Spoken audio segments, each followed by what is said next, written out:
in the positioning on the stage.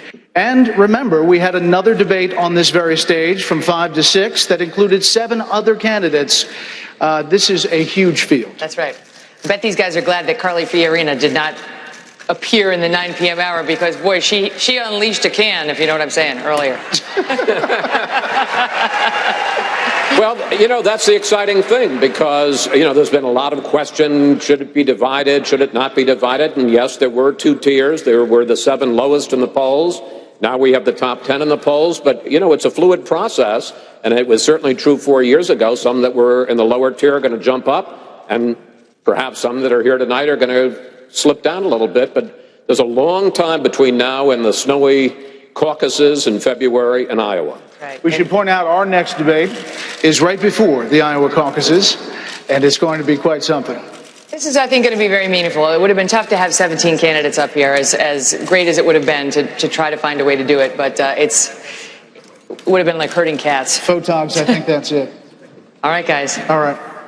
So the audience knows we're going to restart at the top of the hour because that is when the nation believes that this debate starts, not at 8:50. So we'll get it going at 9 o'clock, and we'll have a clean start to the show, and we'll take it from there. This audience has been great. We're going to talk about, you know, the excitement and how we're going to make this all come together.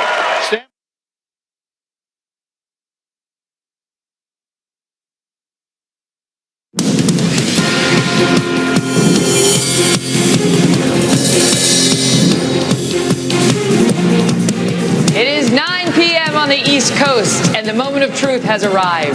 Welcome to the first debate night of the 2016 presidential campaign, live from Quicken Loans Arena in Cleveland, Ohio. I'm Megyn Kelly, along with my co-moderators, Brett Baer and Chris Wallace.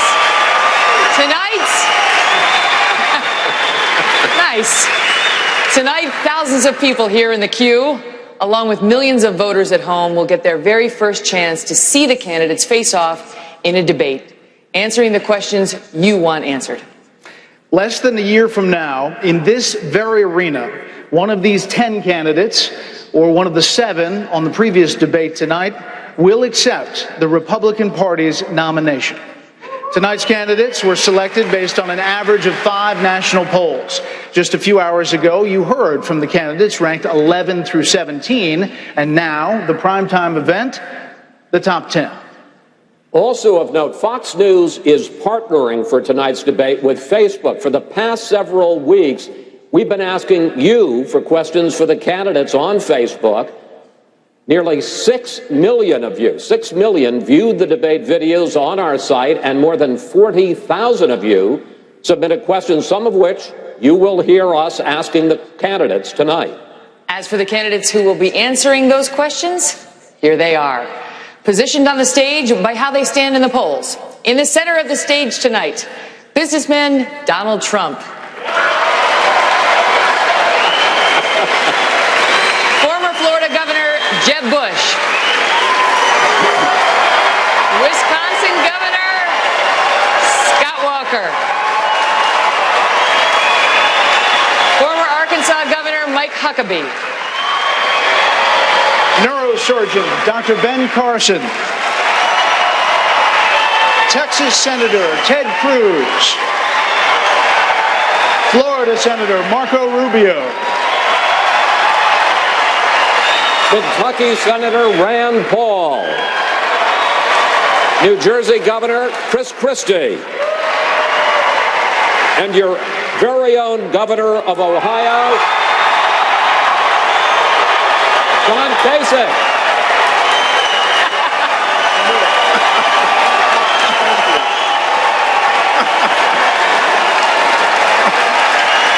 Brett.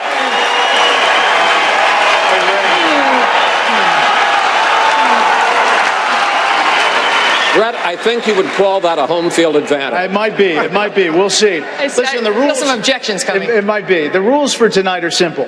1 minute for answers, 30 seconds for follow-ups, and if a candidate runs over, you'll hear this. pleasant, no?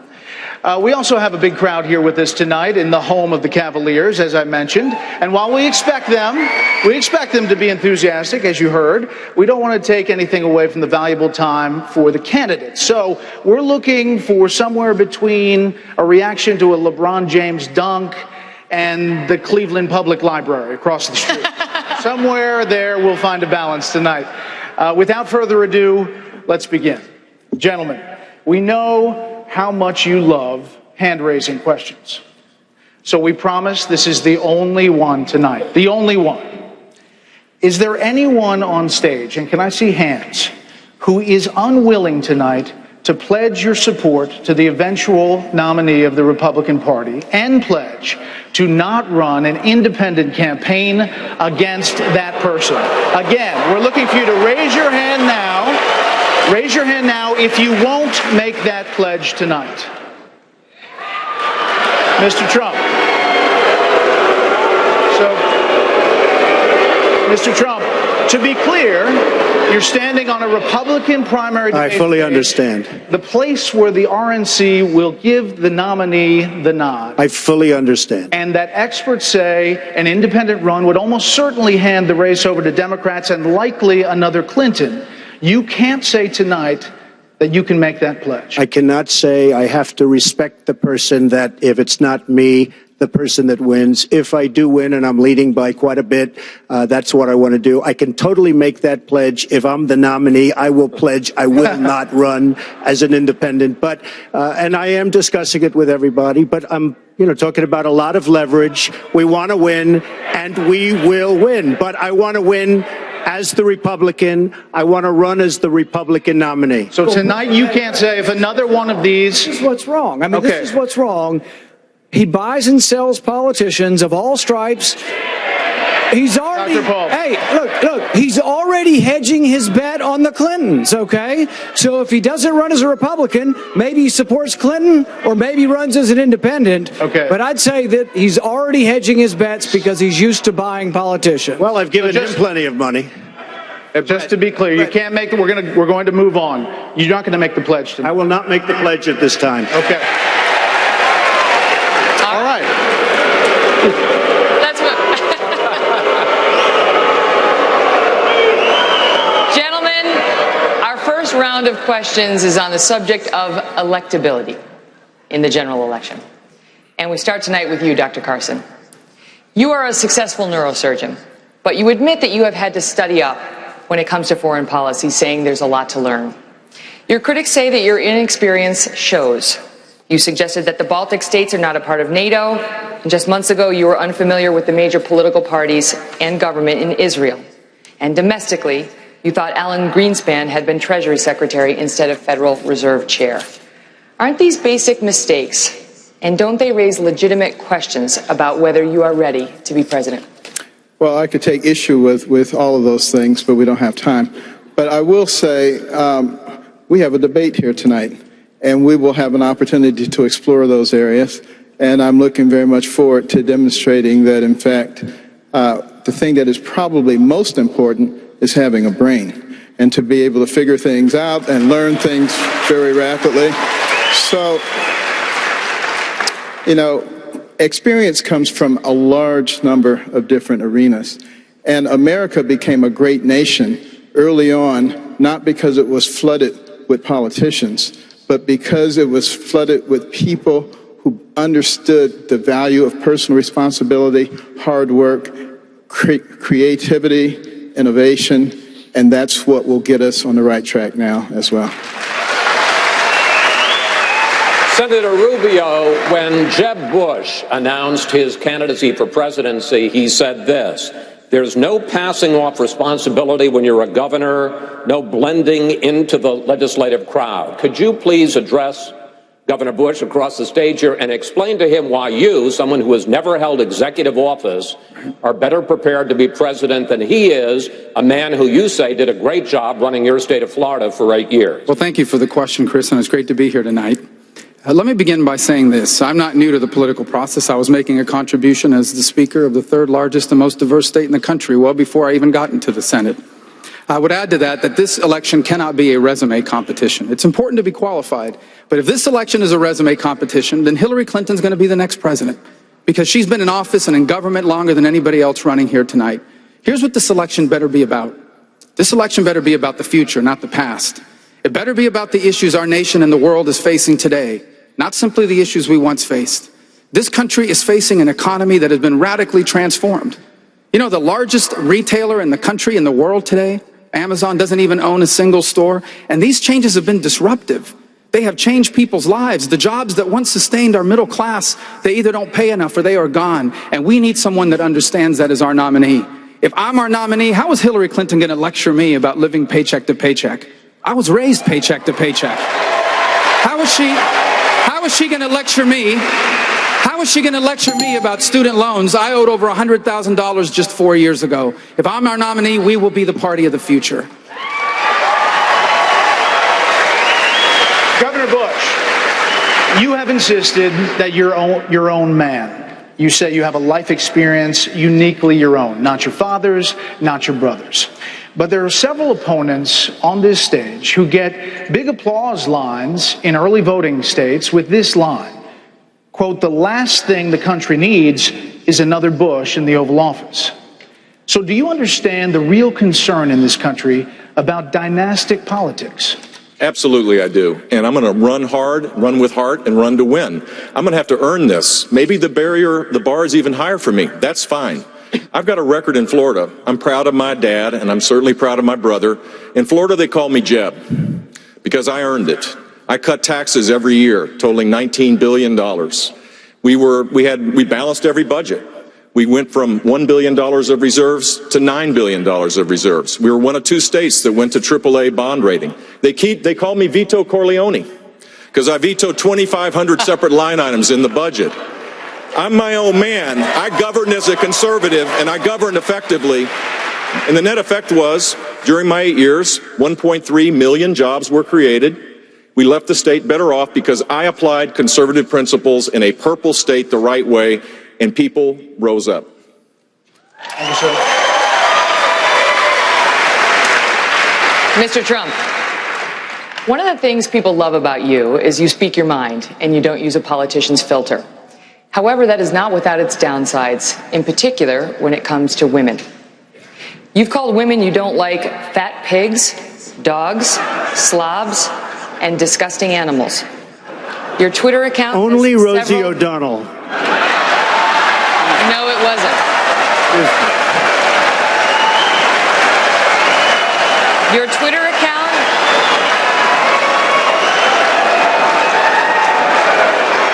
Thank you.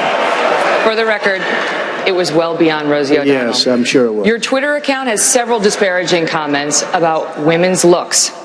You once told a contestant on Celebrity Apprentice it would be a pretty picture to see her on her knees. Does that sound to you like the temperament of a man we should elect as president? And how will you answer the charge from Hillary Clinton, who is likely to be the Democratic nominee, that you are part of the war on women? I think the big problem this country has is being politically correct. I've been challenged by so many people, and I don't frankly have time for total political correctness. And to be honest with you, this country doesn't have time either. This country is in big trouble. We don't win anymore. We lose to China. We lose to Mexico, both in trade and at the border. We lose to everybody. And frankly, what I say, and oftentimes it's fun, it's kidding, we have a good time, what I say is what I say.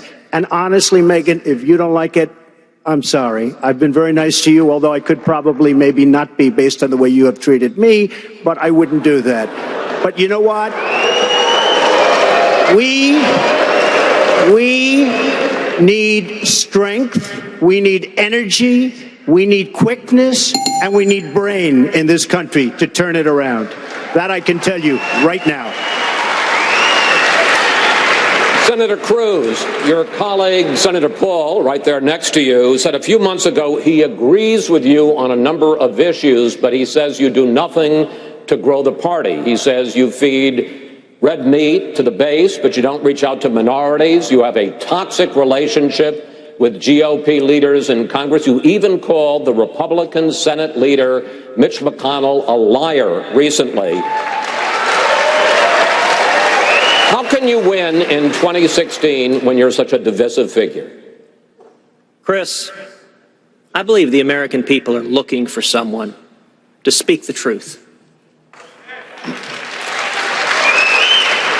If you're looking for someone to go to Washington, to go along, to get along, to agree with the career politicians in both parties who get in bed with the lobbyists and special interests, then I ain't your guy.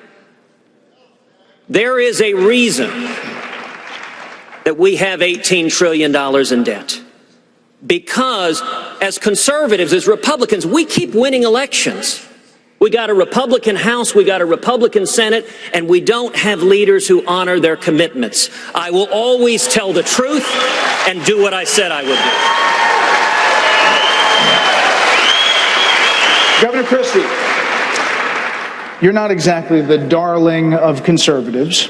You tout your record as a Republican governor in a blue state.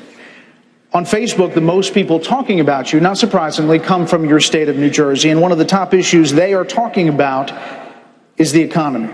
This may be why. Under your watch, New Jersey has undergone 9 credit rating downgrades. The state's 44th in private sector growth. You face an employee pension crisis, and the Garden State has the 3rd highest foreclosure rate in the country. So why should voters believe that your management of the country's finances would be any different? If you think it's bad now, you should have seen it when I got there. Fact is, in the 8 years before I became governor, taxes and fees were raised at the state level 115 times. In the 8 years before I became governor, spending was increased 56%. And in the 8 years before I became governor, there was 0 net private sector job growth in New Jersey. 0. For 8 years. So what did we do? We came in, we balanced an $11 billion deficit on a $29 billion budget by cutting over 800 programs in the state budget. We brought the budget into balance with no tax increases. In fact, we vetoed 5 income tax increases during my time as governor. We cut business taxes $2.3 billion, and we cut regulation by 1/3 of what my predecessor put in place. And what's happened since? 192,000 new private sector jobs in the 5.5 years I've been governor. We have a lot of work to do in New Jersey, but I am darn proud of how we've brought our state back. Thank you, Governor Walker, you have consistently said that you want to make abortion illegal, even in cases of rape, incest, or to save the life of the mother. You recently signed an abortion law in Wisconsin that does have an exception for the mother's life, but you are on record as having objected to it. Would you really let a mother die rather than have an abortion? And with 83% of the American public in favor of a life exception, are you too out of the mainstream on this issue to win the general election? Well, I'm pro-life. I've always been pro-life. And I've got a position I think is consistent with many Americans out there in that I believe that is an unborn child that's in need of protection out there. And I've said many a time that unborn child can be protected, and there are many other alternatives that will also protect the life of that mother. That's been consistently proven.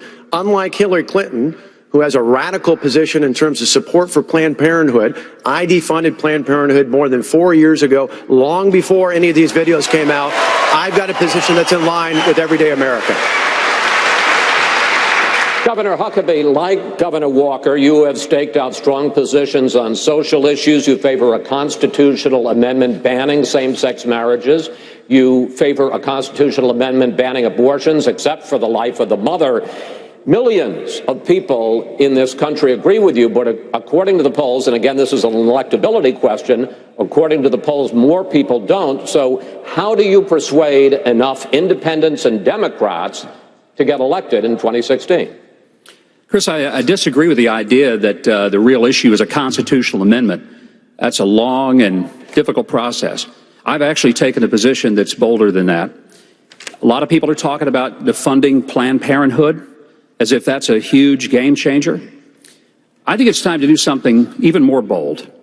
I think the next president ought to invoke the 5th and 14th Amendments to the Constitution, now that we clearly know that baby inside the mother's womb is a person at the moment of conception.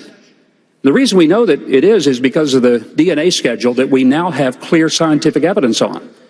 And this notion that we just continue to ignore the personhood of the individual is a violation of that unborn child's 5th and 14th Amendment rights for due process and equal protection under the law. It's time that we recognize the Supreme Court is not the supreme being, and we change the policy to be pro-life and protect children instead of rip up their body parts and sell them like they're parts to a Buick. Senator Paul, you recently blamed the rise of ISIS on Republican hawks. Now, you later said that statement, you could have said it better. But the statement went on, and you said, quote, everything they've talked about in foreign policy, they've been wrong for the last 20 years. Why are you so quick to blame your own party?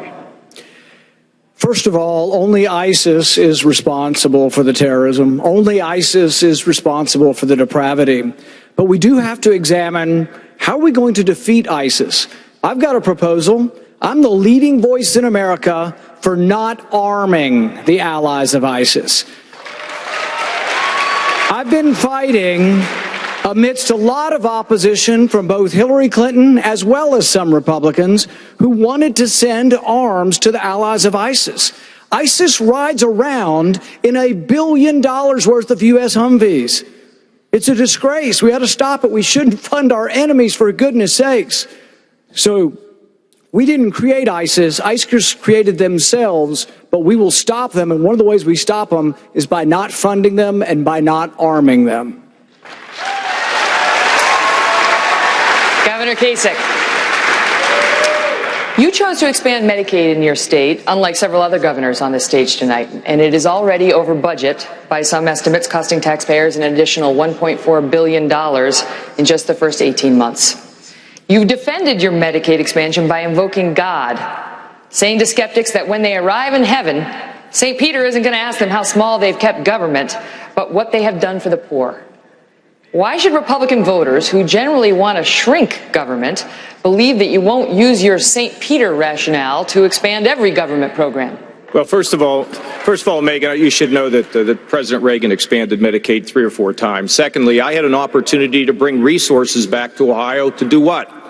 To treat the mentally ill. 10,000 of them sit in our prisons. It costs $22,500 a year to keep them in prison. I'd rather get them their medication so they could lead a decent life. Secondly, we are rehabbing the drug addicted. 80% of the people in our prisons have addiction problems. We now treat them in the prisons, release them in the community, and the recidivism rate is 10%, and everybody across this country knows that the tsunami of drugs is threatening their very families. So we're treating them and getting them on their feet. And finally, the working poor, instead of them having come into the emergency rooms where it costs more, where they're sicker, and we end up paying, we brought a program in here to make sure that people could get on their feet. And you know what? Everybody has a right to their God-given purpose. And finally, our Medicaid is growing at one of the lowest rates in the country. And finally, we went from $8 billion in the hole to $2 billion in the black. We've cut $5 billion in taxes, and we've grown 350,000 jobs.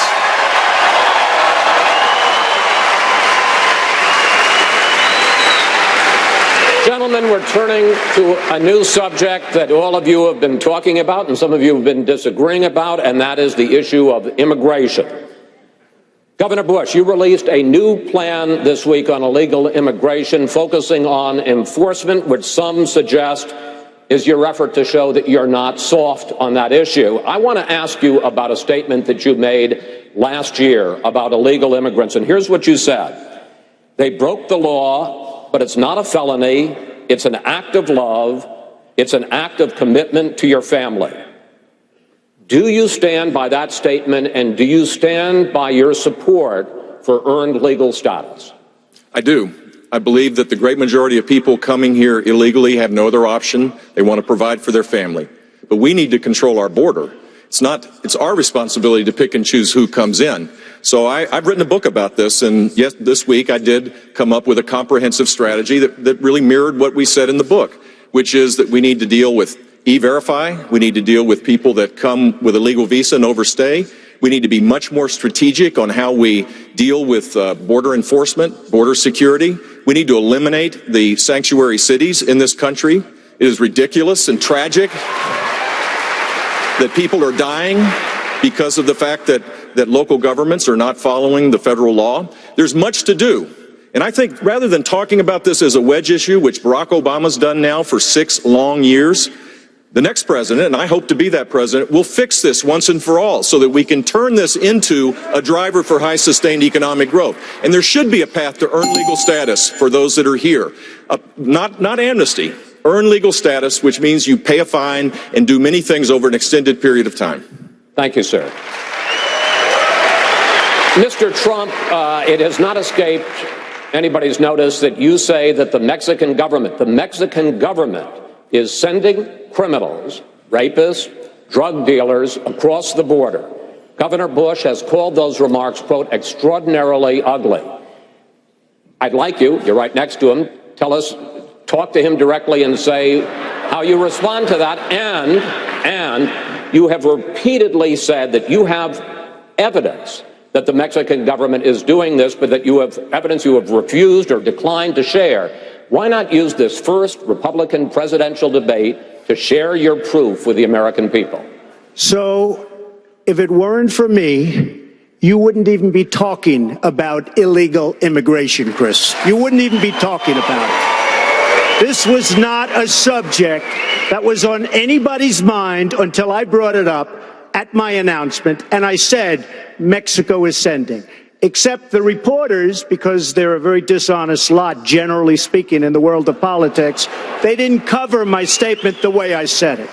The fact is, since then, many killings, murders, crime, drugs pouring across the border, our money going out and the drugs coming in. And I said, we need to build a wall, and it has to be built quickly.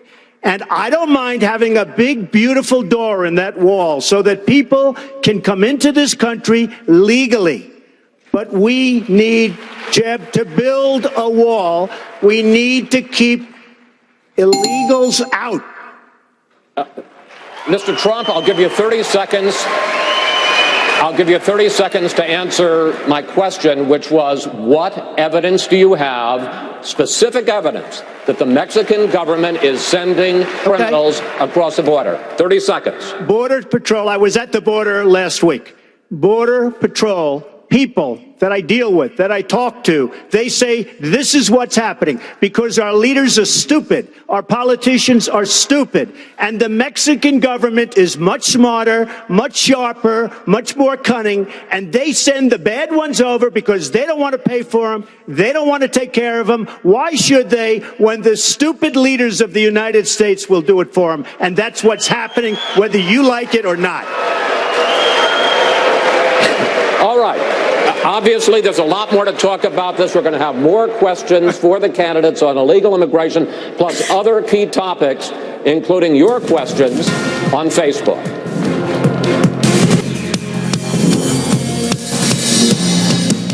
Welcome back to Fox News Facebook Republican Debate Night. We're going to continue the questions now on illegal immigration. We kind of ended with a cliffhanger there, so let's continue the conversation. Governor Kasich, I know you don't like to talk about Donald Trump, but I do want to ask you about the merit of what he just said. When you say that the American government is stupid, that the Mexican government is sending criminals, that we're being bamboozled, is that an adequate response to the question of illegal immigration? Chris, first of all, I was just saying to Chris Christie, they say we're outspoken. We need to take lessons from Donald Trump if we're really going to learn it. Hey, here's the thing about Donald Trump.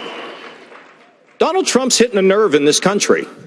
He is. He's hitting a nerve. People are frustrated. They're fed up. They don't think the government is working for them. And for people that want to just tune him out, they're making a mistake. Now, he's got his solutions. Some of us have other solutions. You know, look, I balanced the federal budget as one of the chief architects when I was in Washington. Hadn't been done since. I was a military reformer. I took the state of Ohio from an $8 billion hole and a 350,000 job loss to a $2 billion surplus and a gain of 350,000 jobs. Respectfully, can we talk about illegal immigration? But the point is that we all have solutions. Mr. Trump is touching a nerve because people want the wall to be built. They want to see an end to illegal immigration. They want to see it, and we all do. But we all have different ways of getting there, and you're going to hear from all of us tonight about what our ideas are. All right. Well, Senator Rubio, let me see if I can do better with you. Yeah. Is it as simple as our leaders are stupid, their leaders are smart, and all of these illegals coming over are criminals? Well, let me set the record straight on a couple of things. The first is the evidence is now clear that the majority of people coming across the border are not from Mexico. They're coming from Guatemala, El Salvador, Honduras. Those countries are the source of the people that are now coming in its majority. I also believe we need a fence. The problem is if El Chapo builds a tunnel under the fence, we have to be able to deal with that too. And that's why you need an E-Verify system, and you need an entry-exit tracking system, and all sorts of other things to prevent illegal immigration. But I agree with what Governor Kasich just said. People are frustrated. This is the most generous country in the world when it comes to immigration. There are 1 million people a year who legally immigrate to the United States. And people feel like we're being taken advantage of.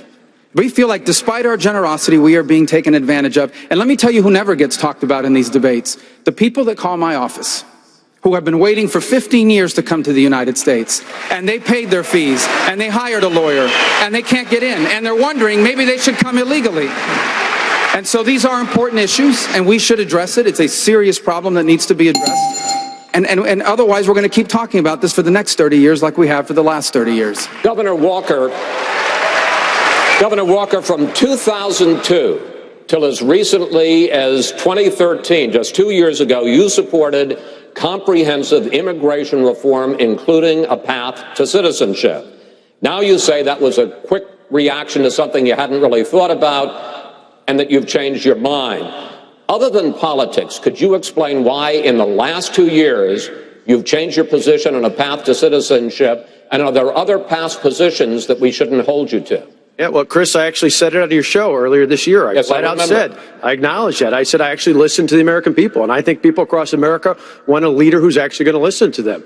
I talked to border state governors and other elected officials. I looked at how this president, particularly through last November, messed up the immigration system in this country. Most importantly, I listened to the people of America. I believe we need to secure the border. I've been to the border with Governor Abbott in Texas and others, seeing the problems that they have there. There's international criminal organizations penetrating our southern-based borders, and we need to do something about it. Secure the border, enforce the law, no amnesty, and go forward with a legal immigration system that gives priority to American working families and wages. Senator Cruz, some 1,400 people submitted questions on this very hot topic of illegal immigration on Facebook, and a number of them were about the murder of Kate Steinle in San Francisco, allegedly shot down by an illegal. Doug Betancourt sent this question: will you support Kate Steinle's law, which would impose a mandatory 5-year prison term for an illegal who's deported and then returns to this country? And will you defund sanctuary cities for violating federal law? Chris, absolutely yes. And not only will I support it, I have authored Kate's law in the United States Senate and filed that legislation. I tried to get the Senate to vote to pass Kate's law on the floor of the Senate just 1 week ago, and the leader of our own party blocked a vote on Kate's law. You know, there was reference made to our leaders being stupid. It's not a question of stupidity. It's that they don't want to enforce the immigration laws. That there are far too many in the Washington cartel that support amnesty. President Obama has talked about fundamentally transforming this country. There's 7 billion people across the face of the globe, many of whom want to come to this country. If they come legally, great. But if they come illegally, and they get amnesty, that is how we fundamentally change this country. And it really is striking. A majority of the candidates on this stage have supported amnesty. I have never supported amnesty, and I led the fight against Chuck Schumer's Gang of 8 amnesty legislation in the Senate. All right, gentlemen, we're going to switch topics now and talk a bit about terror and national security. Governor Christie, you've said that Senator Paul's opposition to the NSA's collection of phone records has made the United States weaker and more vulnerable. even going so far as to say that he should be called before Congress to answer for it if we should be hit by another terrorist attack. Do you really believe you can assign blame to Senator Paul just for opposing the bulk collection of people's phone records in the event of a terrorist attack? Yes, I do. And I'll tell you why. Because I'm the only person on this stage who's actually filed applications under the Patriot Act, who have gone before the the Foreign Intelligence Service Court, who has prosecuted and investigated and jailed terrorists in this country after September 11th. I was appointed U.S. Attorney by President Bush on September 10th, 2001, and the world changed enormously the next day. And it happened in my state. This is not theoretical to me. I went to the funerals. We lost friends of ours in the Trade Center that day. My own wife was 2 blocks from the Trade Center that day at her office, having gone through it that morning. When you actually have to be responsible for doing this, you can do it, and we did it for 7 years in my office, respecting civil liberties and protecting the homeland. And I will make no apologies ever for protecting the lives and the safety of the American people. We have to give more tools to our folks to be able to do that, not fewer, and then trust those people and oversee them to do it the right way. As president, that is exactly what I'll do. Megan, may I respond? May I respond? Go ahead, sir. I want to collect more records from terrorists, but less records from innocent Americans. The Fourth Amendment was what we fought the revolution over. John Adams said it was the spark that led to our war for independence. And I'm proud of standing for the Bill of Rights, and I will continue to stand for the Bill of Rights. And Megan, that's a completely ridiculous answer. I want to collect more records from terrorists, but less records from other people. How are you supposed to know, Megan? Use the Fourth Amendment. How are you supposed Use to? the Fourth I'll Amendment. tell you how you get a warrant. Let me tell you something. Get a judge to sign a warrant. Senator. Go ahead, wait, Governor Christie, make your point. Listen, Senator, when you're sitting in a subcommittee just blowing hot air about this, you can say things like that. When you're responsible for protecting the lives of the American people, then what you need to do is to make sure that you use the system the way it's supposed to work. Here's the problem, Governor. You fundamentally misunderstand the Bill of Rights. Every time you did a case, you got a warrant from a judge. I'm talking about searches without warrants, indiscriminately of all Americans' records, and that's what I fought to end. I don't trust President Obama with our records. I know you gave him a big hug, and if you want to give him a big hug again, go right ahead. Go ahead, Governor. And Senator Paul, the hugs that I remember are the hugs that I gave to the families who lost their people on September 11th. Those are the hugs I remember, and those had nothing to do with politics. Unlike what you're doing by cutting speeches on the floor of the Senate, then putting them on the internet within a half an hour to raise money for your campaign, and while still putting our country at risk. All right, we're going to cut it off there. We have plenty more we want to get to. That was an interesting exchange. Thank you for that. But I want to move on because I have we're going to get to you, Governor, but I really want to get to a Facebook questioner. His name is Alex Shalgren, and he has the following question. My question is, how would the candidates stop the treacherous actions of ISIL, and its growing influence in the U.S. if they were to become president?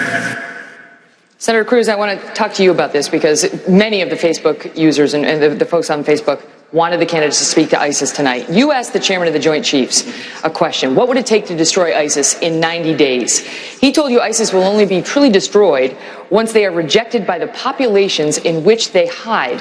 And then you accused him of pushing Medicaid for the Iraqis. How would you destroy ISIS in 90 days? Megan, we need a commander-in-chief that speaks the truth.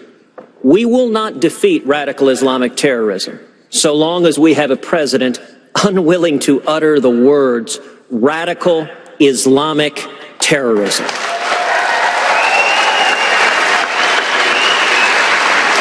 When I asked General Dempsey, the chairman of the Joint Chiefs, what would be required militarily to destroy ISIS, he said there is no military solution. We need to change the conditions on the ground so that young men are not in poverty and susceptible to radicalization. That, with all due respect, is nonsense.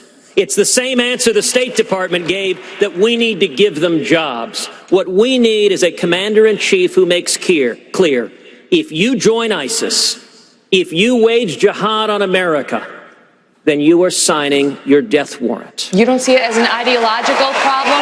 An ideological problem in addition to a military one.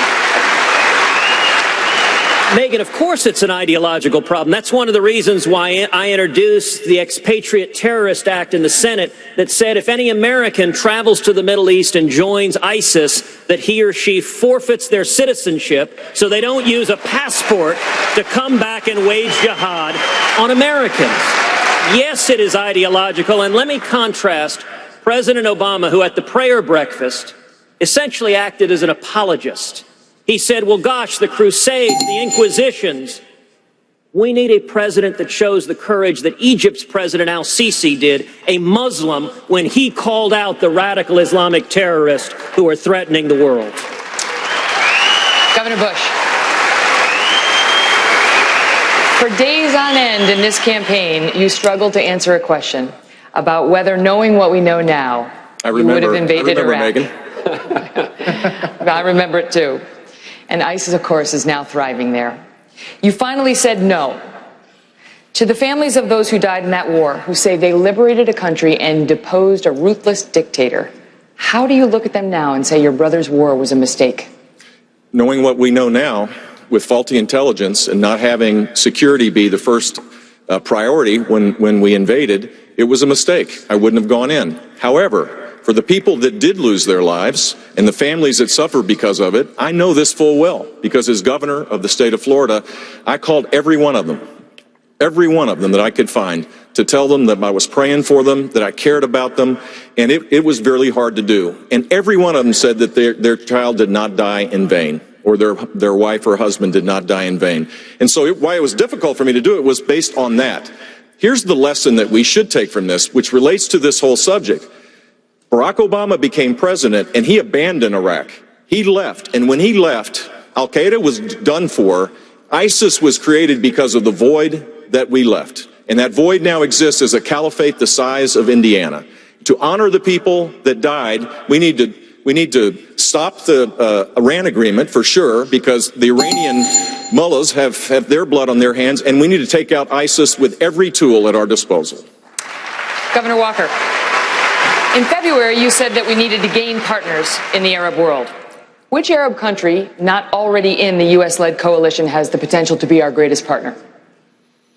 What about additional ones? We need to focus on the ones we have. You look at Egypt, probably the best relationship we've had in Israel, at least in my lifetime, incredibly important. You look at the Saudis. In fact, earlier this year, I met with Saudi leaders and leaders from the United Arab Emirates, and I asked them, what's the greatest challenge in the world today? Set aside the Iran deal. They said it's the disengagement of America.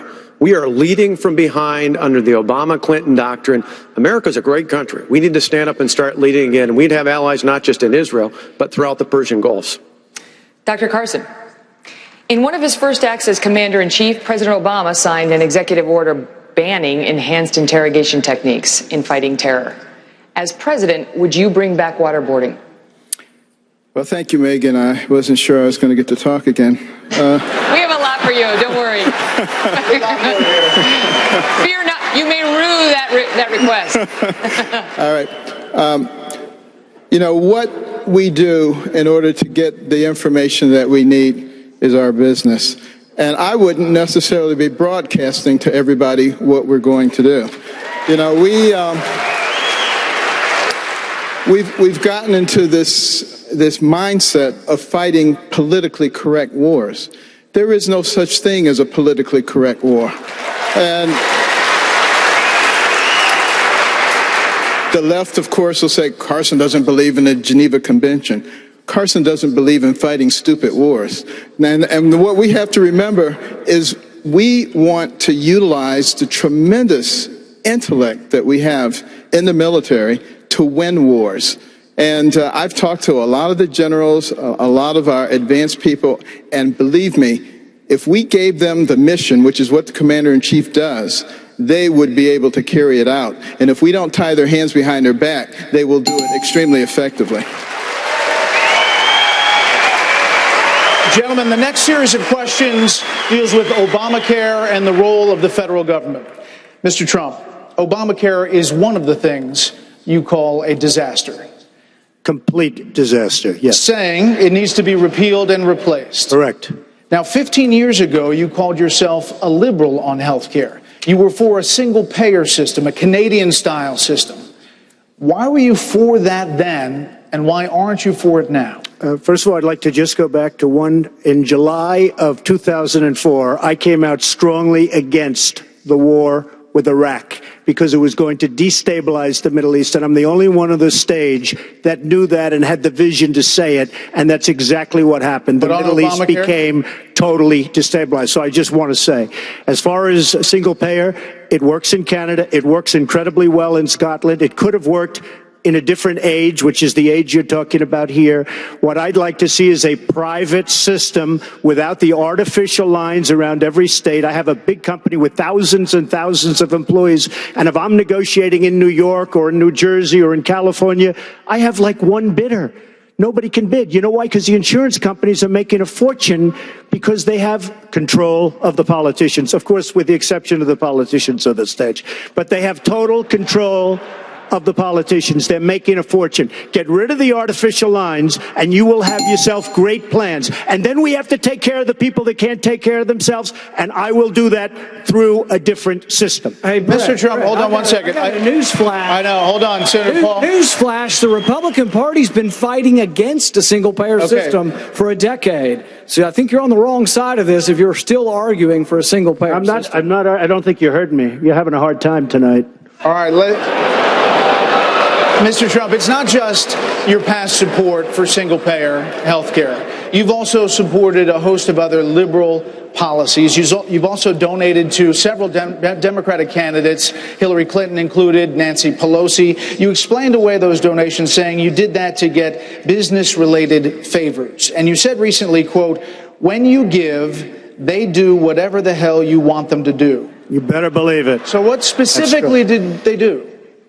If I ask them, if I need them, you know, most of the people on this stage I've given to, just so you understand. A lot of money. Not me. Not me.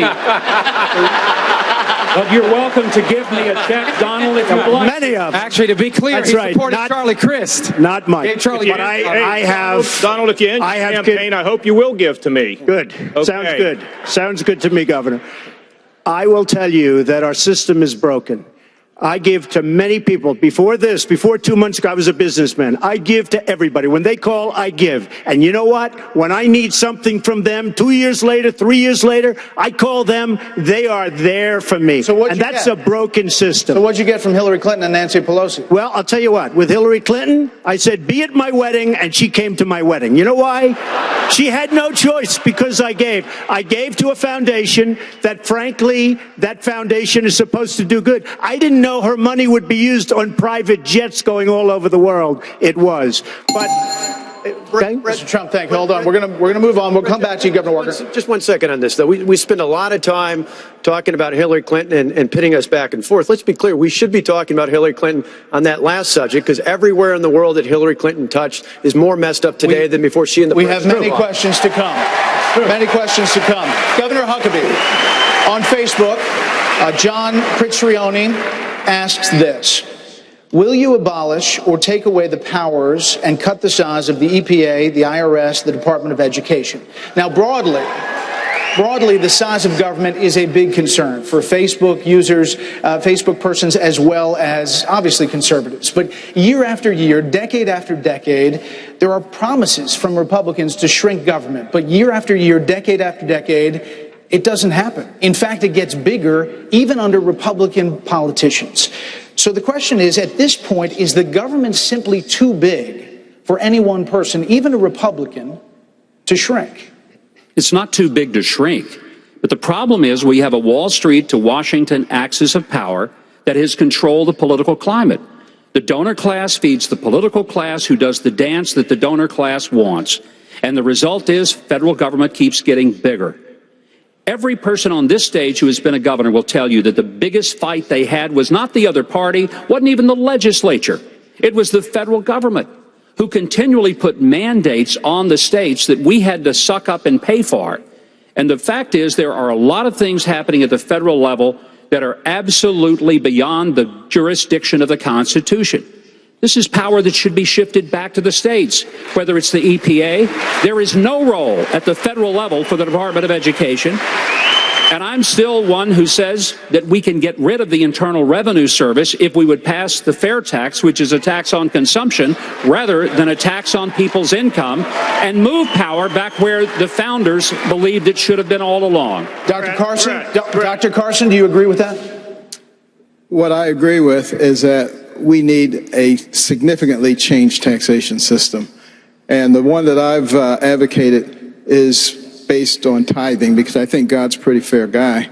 And he said, you know, if you give me a tithe, it doesn't matter how much you made. If you had a bumper crop, you don't owe me triple tithes, and you had no crops at all, you don't owe me no tithes. So there must be something inherently fair about that, and that's why I've advocated a proportional tax system.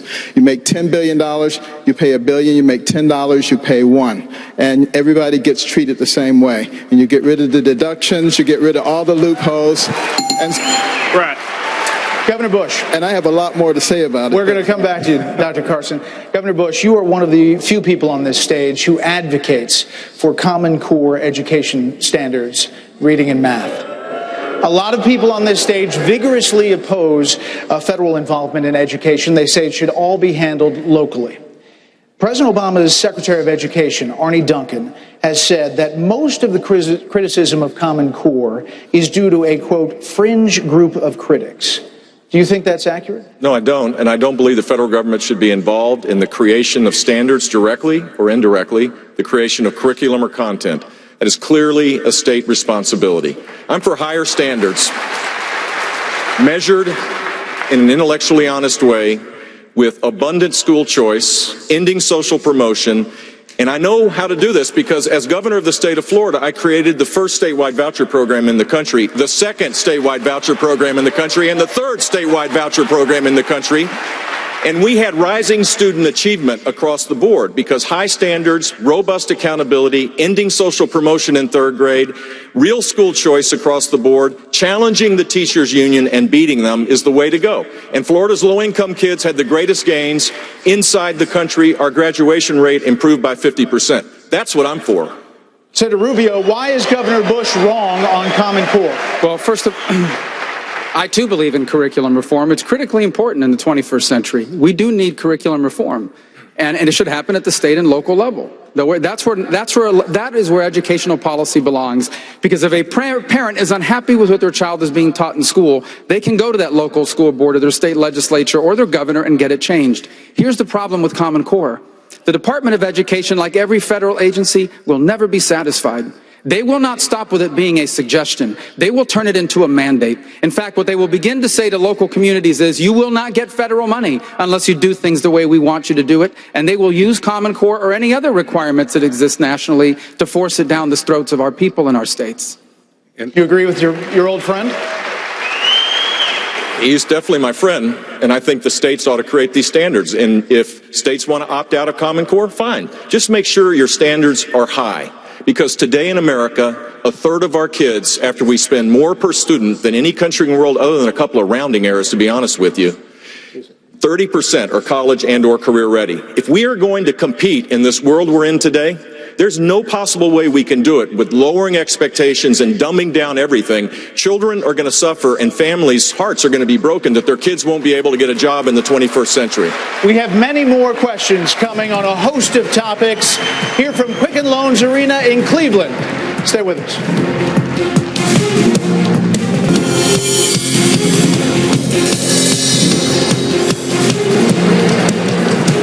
And it's just before 10 p.m. on the East Coast. Welcome back to Quicken Loans Arena in Cleveland, Ohio, and the very first Republican primary debate of the 2016 presidential campaign. 10 candidates on the stage, selected based on their standing in 5 national polls. And tonight they are facing off, answering the questions you want asked, we hope. Gentlemen, we're obviously digging into some subjects in depth, but we're also going to change it up every once in a while throughout the next hour and have mini rounds where we ask, you're not going to like it, only a couple of candidates' questions on those subjects. This is the first of the mini rounds, and it's about somebody whose name probably hasn't been mentioned enough so far tonight. Governor Kasich, let me start with you. Whoever the Republican nominee whoever the Republican nominee is, it looks, at least for now, like whoever that nominee is, he or she, will be facing off against Hillary Clinton. You know how she will come after whoever the Republican nominee is. She will say that you, whoever it is, support the rich while she supports the middle class, that you want to suppress the rights of women and minorities. She wants to move the country forward while you, the Republicans, want to take the country back to the past. How will you, if you're the nominee, how will you answer that and take Hillary Clinton on? Well, let's start off with my father being a mailman, so I understand the concerns of all the folks across this country, some of whom have trouble, making ends meet. But I think she will come in a narrow way. The nominee of this party, if they're going to win, has got to come at it in a big way, which is pro-growth, which is balancing budgets. You know, we were talking about it. People were saying, could we do it? I was the chairman of the budget committee and the lead architect the last time it happened in Washington. And when we did it, we had great economic growth, we cut taxes, and we had a big surplus. Economic growth is the key. Economic growth is the key to everything. But once you have economic growth, it is important that we reach out to people who live in the shadows, the people who don't seem to ever think they get a fair deal. And that includes people in our minority community. That includes people who feel as though they don't have a chance to move up. You know, America is a miracle country.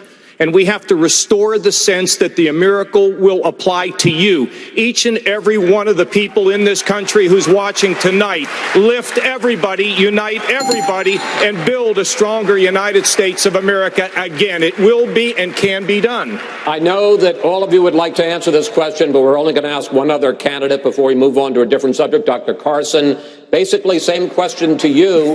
If Hillary Clinton is the nominee and she comes at you with that kind of line of attack, how will you take her on? If Hillary is the candidate, which I doubt, that would be a dream come true. But, the fact of the matter is, she is the epitome of the secular progressive movement.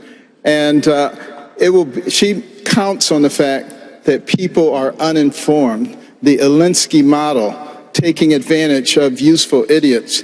Well, I just happen to believe that people are not stupid. And the way I will come at it is to educate people, help people to actually understand that is that progressive movement that is causing them the problems. You know, you look at the national debt and how it's being driven up. If I was trying to destroy this country, what I would do is find a way to drive wedges between all the people, drive the debt to an unsustainable level, and then step off the stage as a world leader and let our enemies increase while we decreased our capacity as a military person. And that's what she's doing. Gentlemen, we're going to turn now to the subject of the economy, jobs, and money, and the government. And Governor Bush, I'm going to start with you. You have made a bold promise in your announcement. You have promised 4% economic growth and 19 million new jobs if you were fortunate enough to serve 2 terms as president. That many jobs, 19 million, would be triple what your father and your brother accomplished together. And 4% growth, the last president to average that was Lyndon Johnson during the height of the Vietnam War. So, question, how on earth, specifically, would you pull that off? We've done it 27 times since World War II. I think we need to lift our spirits and have high, lofty expectations for this great country of ours. The new normal of 2% that the left is saying you can't do anything about is so dangerous for our country. There's 6 million people living in poverty today, more than when Barack Obama got elected. 6.5 million people are working part-time, most of whom want to work full-time. We've created rules and taxes on top of every aspiration of people, and the net result is we're not growing fast, income's not growing. A 4% growth strategy means you fix a convoluted tax code. You get in and you change every aspect of regulations that are job killers. You get rid of Obamacare and replace it with something that doesn't suppress wages and kill jobs. You embrace the energy revolution in our country. This president and Hillary Clinton, who can't even say she's for the XL pipeline even after she's left, give me a break. Of course we're for it. We should be for these things to create high sustained economic growth. And frankly, fixing our immigration system and turning it into an economic driver is part of this as well. We can do this. Governor Walker, when you ran For governor of Wisconsin back in 2010, you promised that you would create 250,000 jobs in your first term, first 4 years. In fact, Wisconsin added barely half that and ranked 35th in the country in job growth. Now you're running for president and you're promising an economic plan in which everyone will earn a piece of the American dream. Given your record in Wisconsin, why should voters believe you? Well, the voters in Wisconsin elected me last year for the third time because they wanted someone who aimed high, not aimed low. Before I came in, the unemployment rate was over 8%. It's now down to 4.6%. We've more than made up for the jobs that were lost during the recession. And the rate in which people are working is almost 5 points higher than it is nationally. You know, people like Hillary Clinton think you grow the economy by growing Washington. One report last year showed that 6 of the top 10 wealthiest counties in America were in or around Washington, D.C. I think most of us in America understand that people, not the government, creates jobs. And one of the best things we can do is get the government out of the way, repeal Obamacare, rein in all the out-of-control regulations, put in place an all-the-above energy policy, give people the education and skills that they need to succeed, and lower the tax rate and reform the tax code. That's what I'll do as president, just like I did in Wisconsin. Governor Christie, I want to engage you and Governor Huckabee in a subject that is a big issue in both of your campaigns, and that is entitlement reform. You say that to save the system, you want to raise the retirement age, have to raise the retirement age, and to cut benefits for Social Security and Medicare. And you say that some of the candidates here on the stage are lying. Governor Huckabee says he can save Social Security and Medicare without doing any of that. Is he lying? No, he's not lying. He's just wrong. I mean, so there's a difference. Listen, I'm the only guy on the stage who's put out a detailed 12-point plan on entitlement reform, and here's why. Because 71% of federal spending right now is on entitlements and debt service. 71%. And we have spent the last hour and 5 minutes talking about the other 29% and no time on the 71%. And that makes no sense. Now, let me tell you exactly what we would do on Social Security. Yes, we'd raise the retirement age 2 years and phase it in over 25 years. That means we'd raise it 1 month a year for 25 years when we're all living longer and living better lives. Secondly, we would means test Social Security for those who are making over $200,000 a year in retirement income and who have $4 to $5 million in liquid assets saved. They don't need that Social Security check. Social Security is meant to be to make sure that no one who's worked hard and played by the rules and paid into the system grows old in poverty in America. If we don't deal with this problem, it will bankrupt our country or lead to massive tax increases, neither one that we want in this country. Governor Huckabee, you say that changing entitlements, the kind of thing that Governor Christie is talking about, would be breaking a promise to the American people. And you say that you can keep those programs, save Social Security, save Medicare, without those kinds of reforms through a fair tax, which is a broad tax on consumption. Please explain to Governor Christie how that would work and how you could save these programs without the kind of painful reforms he says we need. Let's all be reminded 60 million Americans are on Social Security. 60 million. A third of those people depend on 90% of their income from Social Security. Nobody in this country is on Social Security because they made the decision when they were starting work at 14 that they wanted to entrust some of their money with the government. The government took it out of their check whether they wanted them to or not. And if a person goes to 65, they're going to spend 51 years with the government reaching into their pocket at every paycheck. Now, here's the point. Whose fault is it that the system is screwed up? Is it the recipients or is it the government? And if Congress wants to mess with the retirement program, why don't we let them start by changing their retirement program and not have one, instead of talking about getting rid of Social Security and Medicare that was robbed $700 billion to pay for Obamacare? It's always that the government figures that they can do this off the backs of people, many of whom are poor and depend on that money. And I just think it's fundamentally lying to the people and stealing from them, and we shouldn't be doing it. Well, Chris, 30 seconds. Yeah, sure. I don't disagree with ending Congress's retirement program. I'm a governor. I don't have a retirement program in my state, and I don't disagree with that. But here's the news for the American people. He's complaining about the lying and stealing. The lying and stealing has already occurred. The trust fund is filled with IOUs. We can't fix the problem just by entering Congress's retirement. That's worth about this much. We need to go at the fundamental problem. And the fundamental problem is that this system is broken. It has been stolen from. We have been lied to. We need a strong leader to tell the truth and fix it. All right, this is it. 30 seconds finally. Well, you ask about how we fund it. One of the reasons that Social Security is in so much trouble is the only funding stream comes from people who get a wage. The people who get wages is declining dramatically. Most of the income in this country is made by people at the top who get dividends and capital gains. The fair tax transforms the process by which we fund Social Security and Medicare because the money paid at consumption is paid by everybody, including illegals, prostitutes, pimps, drug dealers, all the people that are freeloading off the system now. That's why it ought to be a transformed system. All right, enough. Mr. Trump. It's getting a little R-rated. Mr. Trump, you talk a lot about how you are the person on this stage to grow the economy. I want to ask you about your business record. Trump corporations, casinos and hotels have declared bankruptcy 4 times over the last quarter century. In 2011, you told Forbes magazine this: "I've used the laws of the country to my advantage." But at the same time, financial experts involved in those bankruptcies say that lenders to your companies lost billions of dollars. Question, sir, with that record, why should we trust you to run the nation's business?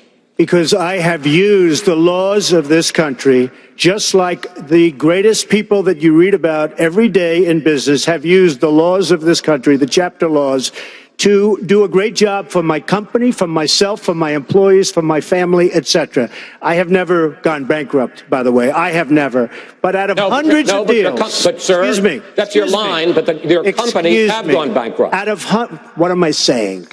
Out of hundreds of deals that I've done, hundreds, on 4 occasions, I've taken advantage of the laws of this country, like other people. I'm not going to name their names because I'm not going to embarrass, but virtually every person that you read about on the front page of the business sections, they've used the law. The difference is when somebody else uses those laws, nobody writes about it. When I use it, they say, oh, Trump, Trump, Trump. The fact is, I built a net worth of more than $10 billion. I have a great, great company. I employ thousands of people, and I'm very proud of the job I did. Again, Chris, hundreds and hundreds of deals. 4 times I've taken advantage of the laws, and frankly, so has everybody else in my position. Well, sir, let's just talk about the latest example, which is Trump Entertainment Resorts, which went bankrupt in 2009. In that case alone, lenders to your company lost over $1 billion and more than 1,100 people were laid off. Well, is that the way that you run the country? Let me tell you about the lenders. First of all, these lenders aren't babies. These are total killers. These are not the nice, sweet little people that you think, okay? You know, I mean, you're living in a world of the make-believe, Chris. You want to know the truth. And I had the good sense to leave Atlantic City, which, by the way, Caesars just went bankrupt. Every company, Chris can tell you, every company virtually in Atlantic City went bankrupt. Every company. And let me just tell you, I had the good sense, and I've gotten a lot of credit in the financial pages. 7 years ago, I left Atlantic City before it totally cratered, and I made a lot of money in Atlantic City, and I'm very proud of it. I want to tell you that. Very, very proud of it. And by the way, this country right now owes $19 trillion, and they need somebody like me to straighten out that mess. Senator Rubio, more than 3,000 people sent us questions about the economy and jobs on Facebook. And here is a video question from Tanya Sialko from Philadelphia. Here she is. Please describe one action you would do to make the economic environment more favorable for small businesses and entrepreneurs and anyone dreaming of opening their own business. That's a great question. Senator, how do you answer Tanya? That's a great question. First of all, it begins by having leaders that recognize that the economy we live in today is dramatically different from the one we had 5 years ago. It's an economy that now has placed us in global competition with dozens of other countries around the world.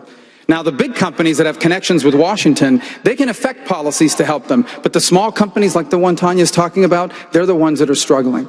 The first thing we need to do is we need to even out the tax code for small businesses so that we lower their tax rate to 25%, just as we need to lower it for all businesses. We need to have a regulatory budget in America that limits the amount of regulations on our economy. We need to repeal and replace Obamacare. And we need to improve higher education so that people can have access to the skills they need for 21st century jobs. And last but not least, we need to repeal Dodd-Frank. It is eviscerating small businesses and small banks. Over 40% of small and mid-sized banks that loan money to small businesses have been wiped out since Dodd-Frank has passed. We need to repeal and replace Dodd-Frank. We need to make America fair again for all businesses, but especially those being run by small business owners. Senator Rubio, thank you. Gentlemen, another question for a few of you. Just yesterday, President Obama criticized Republican lawmakers trying to block the Iran deal, calling them knee-jerk partisans, adding that hardliners in Iran who chant death to America were, quote, making common cause with the Republican caucus. Here's what two of your opponents on the 5 p.m. debate stage said about Iran. I will tell you one thing. I would a whole lot rather had Carly Fiorina over there doing our negotiation than John Kerry. Maybe we would have gotten a deal where we didn't give everything away. But the issue for us is to have a Congress that stands up and says not only no, but hell no to this money going to a regime that is going to use it for terror. When America does not lead, the world is a dangerous and a tragic place. This is a bad deal. Obama broke every rule of negotiation. Yes, our allies are not perfect, but Iran is at the heart of most of the evil that is going on in the Middle East through their proxy. Now, I want to ask a few of you this. First, Governor Walker, you've said that you would tear up the Iran deal on day one. If this deal is undone, what then? Well, first off, let's remember, I still remember as a kid tying a yellow ribbon around the tree in front of my house during the 444 days that Iran held 52 Americans hostage. Iran is not a place we should be doing business with. To me, you terminate the deal on day one. You reinstate the sanctions authorized by Congress. You go to Congress and put in place even more crippling sanctions in place, and then you convince our allies to do the same. This is not just bad with Iran. This is bad with ISIS. It is tied together, and once and for all, we need a leader who's going to stand up and do something about it. It's yet another example of the failed foreign policy of the Obama-Clinton doctrine. Senator Paul, would you tear up the deal on day one? I oppose the Iranian deal and will vote against it. I don't think that the president negotiated from a position of strength, but I don't immediately discount negotiations. I'm a Reagan conservative. Reagan did negotiate with the Soviets, but you have to negotiate from a position of strength, and I think President Obama gave away too much too early.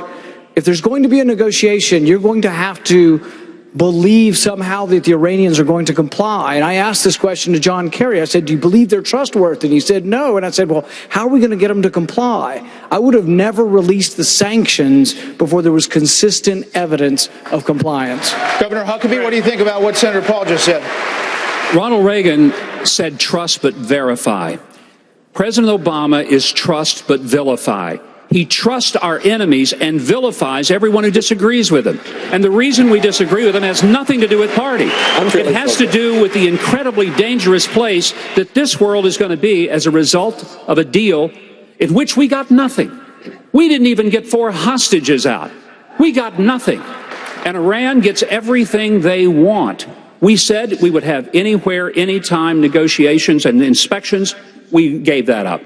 We said that we would make sure that they didn't have any nuclear capacity. We gave that up. The president can't tell us what we got. I'll tell you what the world got.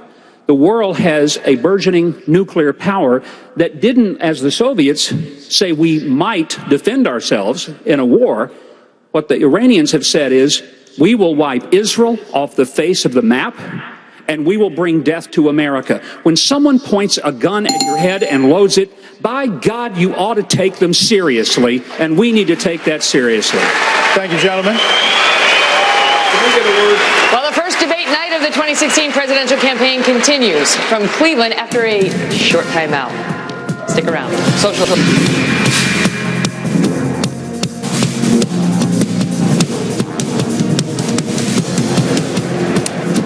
Welcome back, gentlemen. We're going to move on now to discuss some social issues across the board. Governor Bush, I'll start with you. Many Republicans have been outraged recently by a series of videos on Planned Parenthood. You now say that you support ending federal funding for this organization. However, until late 2014, right before you started your campaign, you sat on the board of a Bloomberg charity that quite publicly gave tens of millions of dollars to Planned Parenthood while you were a director. How could you not know about these well-publicized donations? And if you did know, how could you help a charity so openly committed to abortion rights? I joined the Bloomberg Foundation because of Mike Bloomberg's shared commitment for meaningful education reform. That's why I was on it. We never had a debate about the budget. It was presented and we approved it, not item by item. Here's my record. As governor of the state of Florida, I defunded Planned Parenthood. I created a culture of life in our state. We were the only state to appropriate money for crisis pregnancy centers. We expanded dramatically the number of adoptions out of our foster care system. We did parental notification laws. We ended partial birth abortion. We did all of this, and we were the first state to do a Choose Life license plate. Now 29 states have done it, and tens of millions of dollars have gone to create a culture where more babies are adopted. But did you know? No, I didn't know, but it doesn't matter. I was working on this board because of the education. My record is clear. My record as a pro-life governor is not in dispute. I am completely pro-life, and I believe that we should have a culture of life. It's informed by my faith from beginning to end. And I did this not just as it related to unborn babies. I did it at the end-of-life issues as well. This is something that goes way beyond politics. And I hope one day that we get to the point where we respect life in its fullest form across the board. Senator Rubio, you favor a rape and incest exception to abortion bans. Cardinal Timothy Dolan of New York just said yesterday those exceptions are preposterous. He said they discriminate against an entire class of human beings. If you believe that life begins at conception, as you say you do, how do you justify ending a life just because it begins violently through no fault of the baby? Well, Megan, first of all, I'm not sure that that's a correct assessment of my record. I would go on to add that I believe all you don't favor a rape and an incest exception. I have never said that, and I have never advocated that. What I have advocated is that we pass law in this country that says all human life at every stage of its development is worthy of protection. In fact, I think that law already exists. It's called the Constitution of the United States. And let me go further. I believe that every single human being is entitled to the protection of our laws, whether they can vote or not, whether they can speak or not, whether they can hire a lawyer or not, whether they have a birth certificate or not. And I think future generations will look back at this history of our country and call us barbarians for murdering millions of babies who we never gave them a chance to live. Mr. Trump, in 1999, you said you were, quote, very pro-choice, even supporting partial birth abortion. You favored an assault weapons ban as well. In 2004, you said in most cases you identified as a Democrat. Even in this campaign, your critics say you often sound more like a Democrat than a Republican, calling several of your opponents on this stage things like clowns and puppets. When did you actually become a Republican?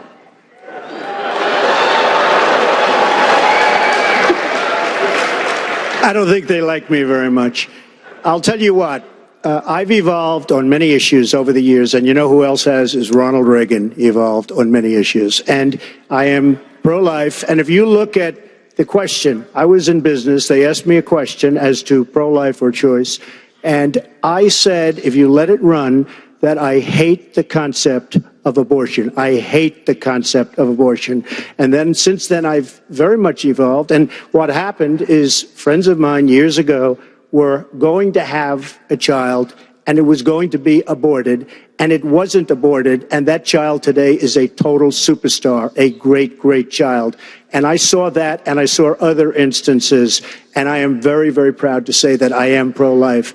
As far as being a Republican is concerned, I come from a place, New York City, which is virtually, I mean, it's almost exclusively Democrat. And I have really started to see some of the negatives.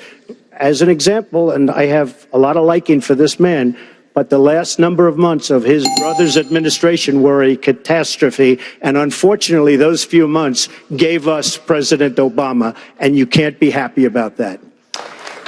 Governor Bush, I want to ask you on the subject of name calling of your fellow candidates. A story appeared today quoting an anonymous GOP donor who said you called Mr. Trump a clown, a buffoon, something else that cannot be repeated on television. None of which is true. Is it true? No, it's not true. But I have said that Mr. Trump's language is divisive. I want to win. I want one of these people here, or the ones at 5 o'clock, to be the next president of the United States. We're not going to win by doing what Barack Obama and Hillary Clinton do each and every day, dividing the country, creating a grievance kind of environment. We're going to win when we unite people with a hopeful, optimistic message. I have that message because I was a governor of a state that saw people lifted up because we had high sustained economic growth. Our economy grew at double the rate of the nation.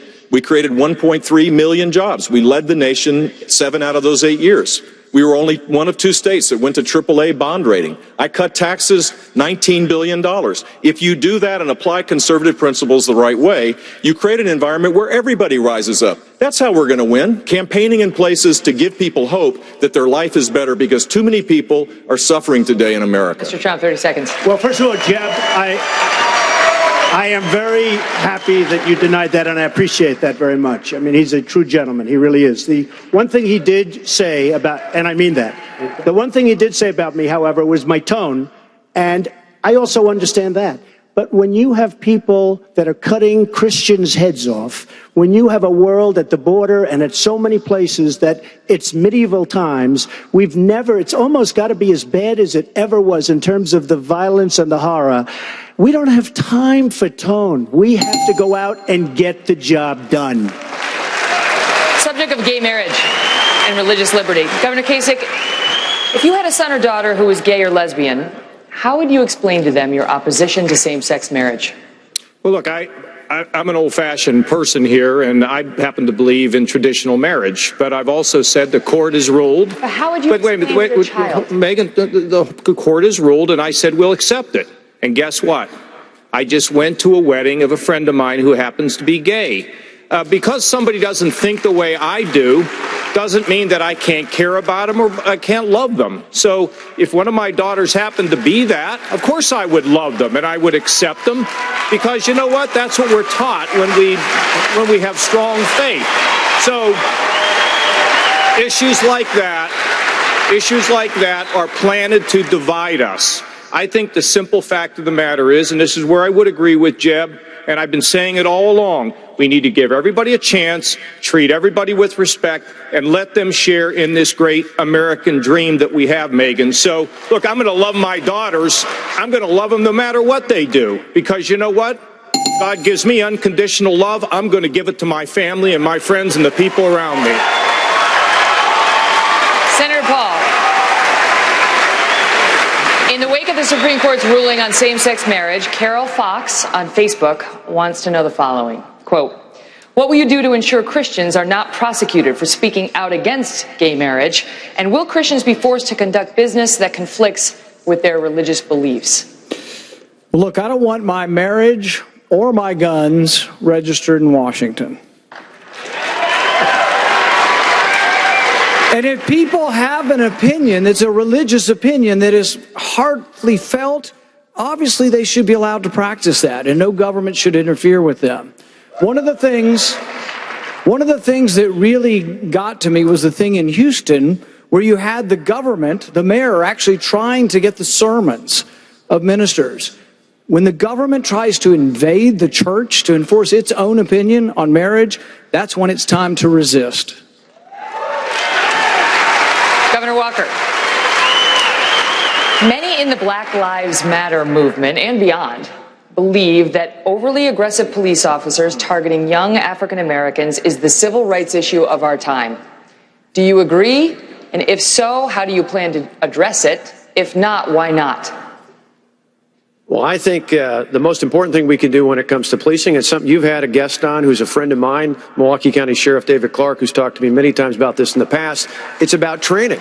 It's about making sure that law enforcement professionals, not only on the way in to their positions, but all the way through their time, have the proper training, particularly when it comes to use of force, and that we protect and stand up and support those men and women who are doing their jobs in law enforcement. And for the very few that don't, that there are consequences to show that we treat everyone the same here in America. Thank you. Coming up, more of our debate, including questions about President Obama's foreign policy and these guys and their better ideas. Coming up.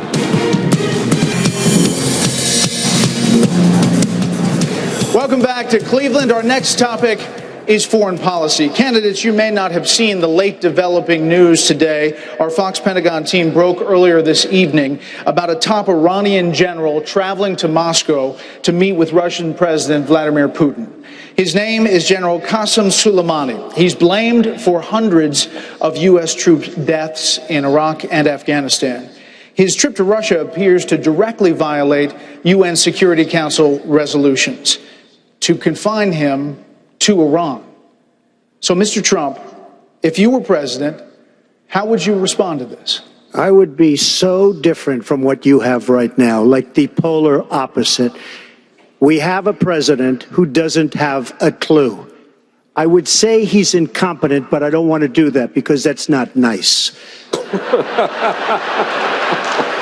But if you look at the deals we make, whether it's the nuclear deal with 24-hour periods, and by the way, before you get to the 24 hours, you have to go through a system. You look at Sergeant Bergdahl. We get Bergdahl, a traitor, and they get 5 of the big, great killers, leaders that they want. We have people in Washington that don't know what they're doing. Now, I agree. Now, with Iran, we're making a deal. You would say, we want him.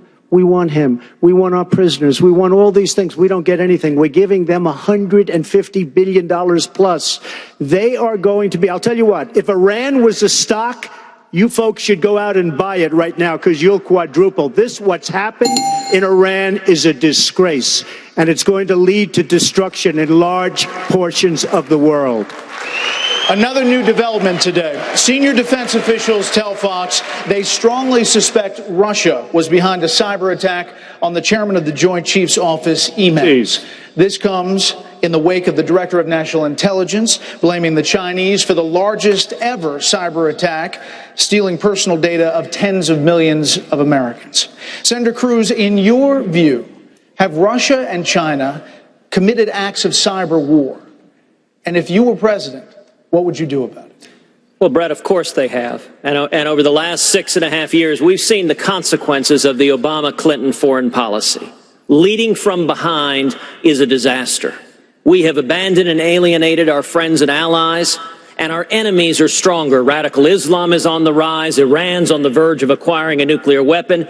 China is waging cyber warfare against America. Russia, General Soleimani, you just mentioned, the Iranian general, is the head of the Al-Quds forces.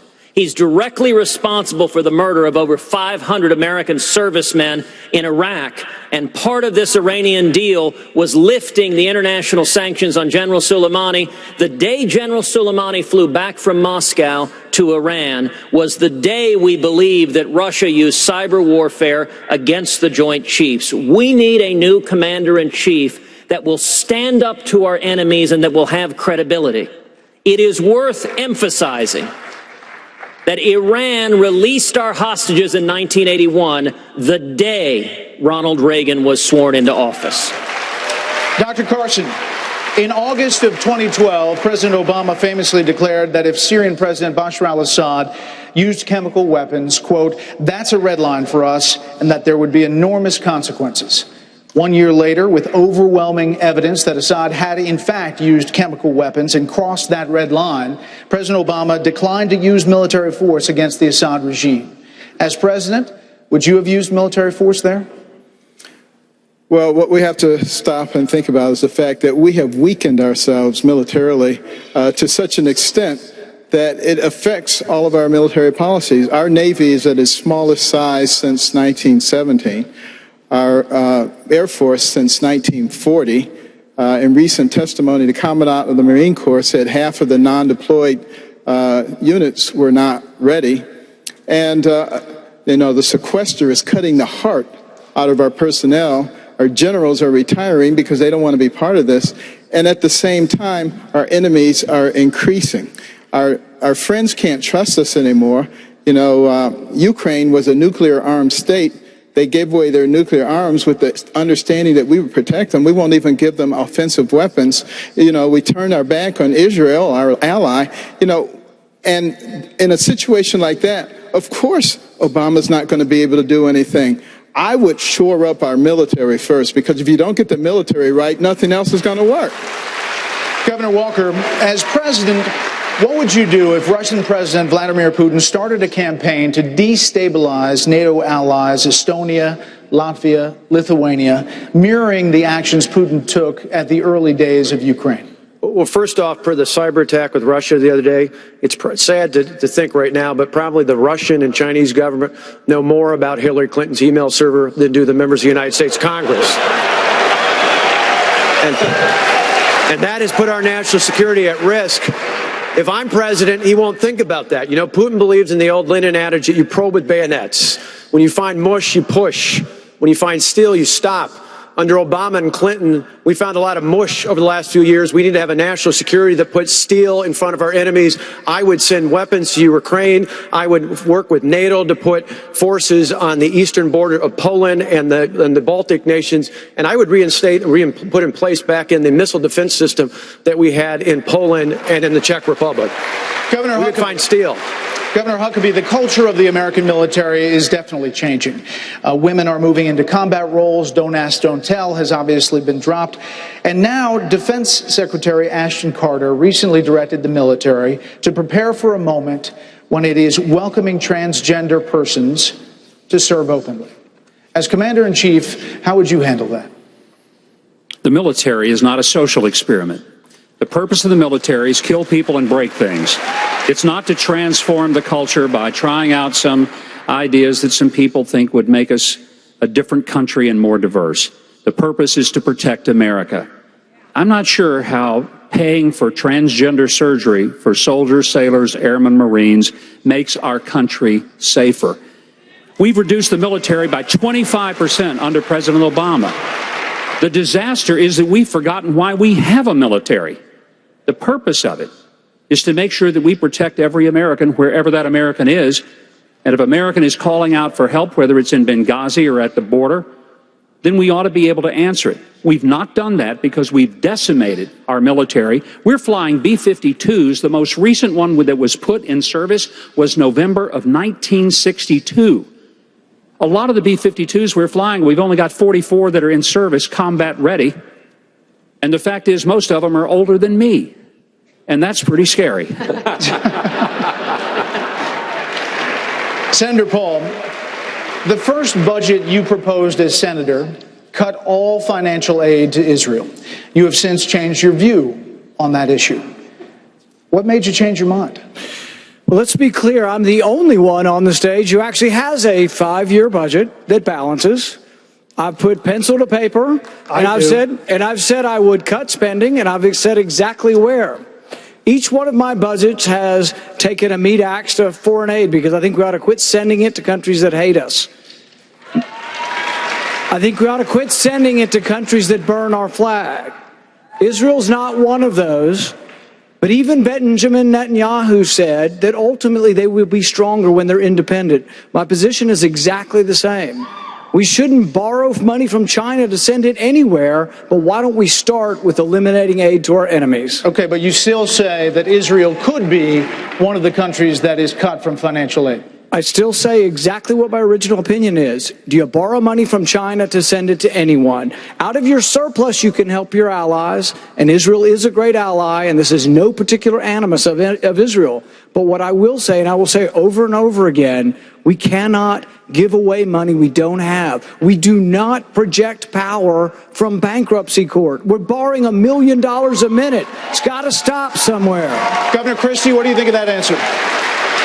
Well, listen, if we want to deal with these issues, we have to deal with them in a way that makes sense. I agree with what Dr. Carson said earlier. The first thing we need to do to make America stronger is to strengthen our military. And I put out a really specific plan. No less than 500,000 active duty soldiers in the Army. No less than 185,000 active duty Marines in the Marine Corps. Bring us to a 350-ship Navy again and modernize the Ohio-class of submarines and bring our Air Force back to 2,600 aircraft that are ready to go. Those are the kind of things that are going to send a clear message around the world. Those are the things that we need to start working on immediately to make our country stronger and make it better. Those are the things that we need to be able to be doing. And as we move towards dealing with foreign aid, I don't disagree with Senator Paul's position that we shouldn't be funding our enemies, but I absolutely believe that Israel is a priority to be able to fund and keep them strong and safe after 8 years of this administration. Governor, thank you. Brett, can I jump in on this one? Senator, we're going to finish up with some more questions. Thank you. We have to stand you by because after the break, we're going to let the candidates make their closing statements, their final thoughts, and God. Stay tuned for that.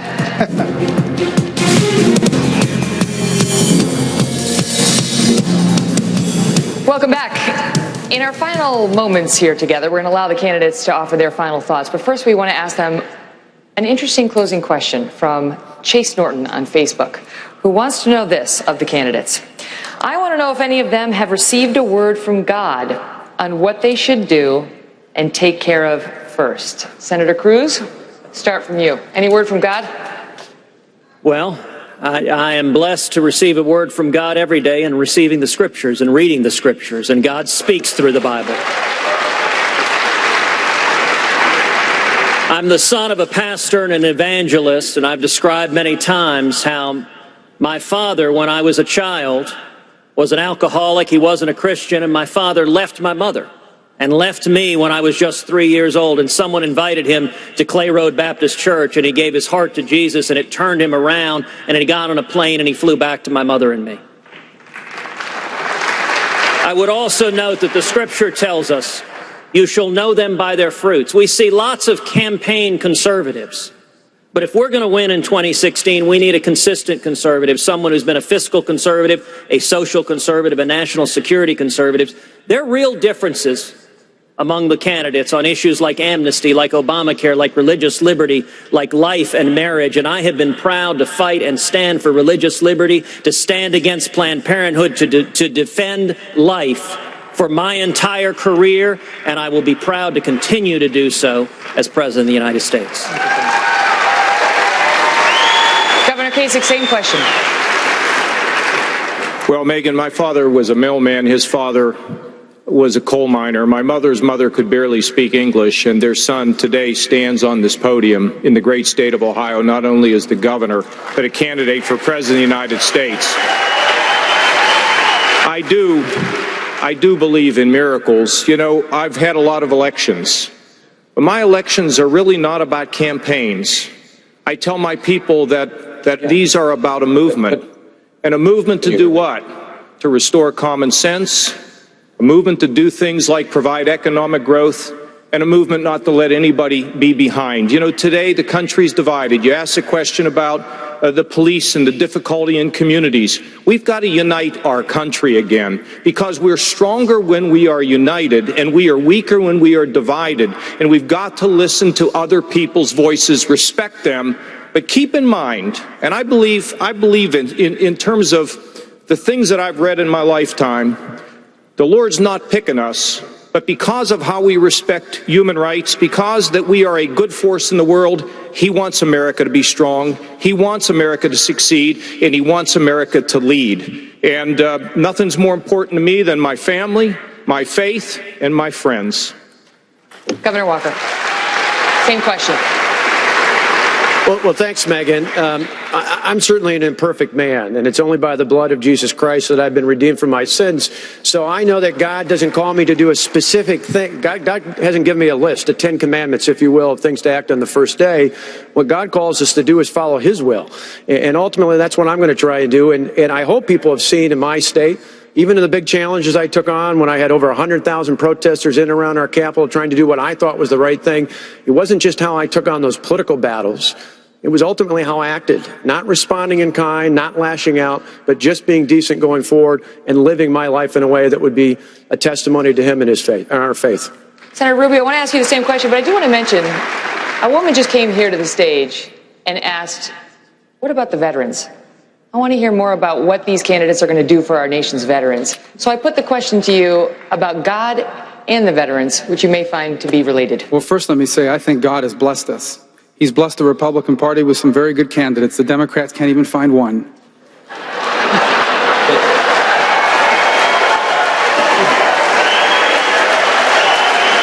And I believe God has blessed our country. This country's been extraordinarily blessed, and we have honored that blessing, and that's why God has continued to bless us. And he's blessed us with young men and women willing to risk their lives and sometimes die in uniform for the safety and security of our people. Unfortunately, today we have a VA that does not do enough for them. I am proud that last year we helped change the law. We changed the law to give the power to the VA secretary, the ability to fire any executive that isn't doing their job. And it is outrageous. They've only fired one person to date. When I'm president of the United States, we're going to have a VA that cares more about our veterans than about the bureaucrats who work at the VA. Dr. Carson, question to you about God and his role, but also one of the issues that the public was very interested in, and we touched on it earlier, is race relations in this country and how divided we seem right now. And what, if anything, you would do as the next president to help heal that divide? Well, I think the bully pulpit is a wonderful place to start healing that divide. You know, we have the purveyors of hatred who take every single incident between people of two races and try to make a race war out of it and drive wedges into people. And this does not need to be done. What we need to think about instead, you know, I was asked by an NPR reporter once, why don't I talk about race that often? I said, it's because I'm a neurosurgeon. And she thought that was a strange response. And I said, you see, when I take someone to the operating room, I'm actually operating on the thing that makes them who they are. The skin doesn't make them who they are. The hair doesn't make them who they are. And it's time for us to move beyond that, because, you know, our strength as a nation comes in our unity. We are the United States of America, not the divided states. And those who want to destroy us are trying to divide us, and we shouldn't let them do it. Thank you. Now, each candidate will make a closing statement. You'll all have 30 seconds to make a closing statement for this debate. We'll start with Ohio Governor John Kasich. What, you know, tonight we hear about what people want to do. I want to tell you what I've done. I was a member of the Armed Services Committee for 18 years. I spent a big chunk of my life studying national security issues and our role in the world. Number two, I was the chairman of the House Budget Committee and one of the chief architects the last time we balanced the budget, and it was the first time we'd done it since man walked on the moon. We had a $5 trillion surplus and we cut taxes. I spent 10 years in the private sector actually learning how business works, and now I'm the governor of Ohio, and I inherited a state that was on the brink of dying. And we've turned it all around with jobs and balanced budgets and rising credit and tax cuts, and the state is unified and people have hope again in Ohio. Governor Christie. Well, thank you, Megan. Listen, I was born into a middle-class family in New Jersey. My dad came home from serving in the Army after having lost his father, worked in the Breyers ice cream plant in Newark, New Jersey, and was the first person to graduate from college, put himself through college at night. My mom was a secretary. I was appointed United States Attorney on September 10th, 2001, and spent the next 7 years of my career fighting terrorism and putting terrorists in jail. I'm a conservative, pro-life governor in a state where it's really tough to be both. In a state like New Jersey with lots of Democrats, but still we cut taxes, we balanced budgets, we fought the teachers union. This president has had weak leadership, which has led to bad choices. We got to stop worrying about being loved and start worrying about being respected, and that's exactly how I'll lead our country. Senator Paul, closing statement. I'm a different kind of Republican. I've introduced a 5-year balanced budget. I've introduced the largest tax cut in our history. I stood for 10.5 hours on the Senate floor to defend your right to be left alone. But I've also gone to Chicago, I've gone to Detroit, I've been to Ferguson, I've been to Baltimore, because I want our party to be bigger, better, and bolder, and I'm the only one that leads Hillary Clinton in 5 states that were won by President Obama. I'm a different kind of Republican. Senator Marco Rubio. Thank you. You know, both of my parents were born into poor families on the island of Cuba. They came to America because it was the only place where people like them could have a chance. Here in this country, they never made it big, but the very purpose of their life was to give us the chance to do all the things they never could. My father was a bartender, And the journey from the back of that bar to this stage tonight, to me, that's the essence of the American dream. It's what makes our nation different. And I'm running for president because I want that to still be possible for the people trying to do that now. I run for president because I believe that we can't just save the American dream, we can expand it to reach more people and change more lives than ever before. And that's why I'm asking for your vote, so we can make America greater than it's ever been and make of this century a new American century. Thank you, Senator. Senator Ted Cruz. If I am elected president, let me tell you about my first day in office. The first thing I intend to do is to rescind every illegal and unconstitutional executive action taken by Barack Obama. The next thing I intend to do is instruct the Department of Justice to open an investigation into these videos and to prosecute Planned Parenthood for any criminal violations. The next thing I intend to do is instruct the Department of Justice and the IRS to start persecuting religious liberty. I then intend to cancel the Iran deal and finally move the U.S. Embassy in Israel to Jerusalem. I will keep my word. My father fled Cuba, and I will fight to defend liberty because my family knows what it's like to lose it. Dr. Carson, closing statement. Well, I haven't said anything about me being the only one to do anything, so let me try that. I'm the only one to separate Siamese twins. The only one to operate on babies while they were still in the mother's womb. The only one to take out half of a brain, although you would think if you go to Washington that someone had beat me to it.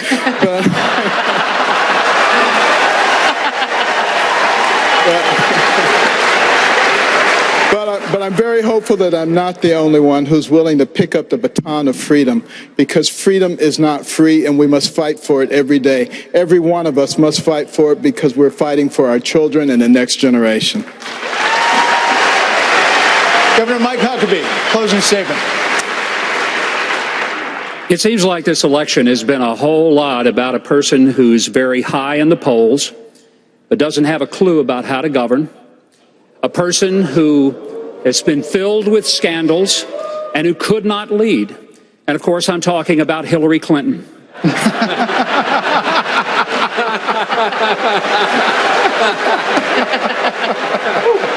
I think America is in trouble, but it's not beyond repair. But it's going to take leadership who sees the greatness of this country and who believes that once again we can be one nation under God. I'll be my best to do that, and thank you for your support. Governor Scott Walker. Thanks. I'm a guy with a wife and 2 kids and a Harley. One article called me aggressively normal. I ran for governor because I was worried about my kids' future. Then I took on the big government union bosses, and we won. They tried to recall me, and we won. They targeted us again, and we won.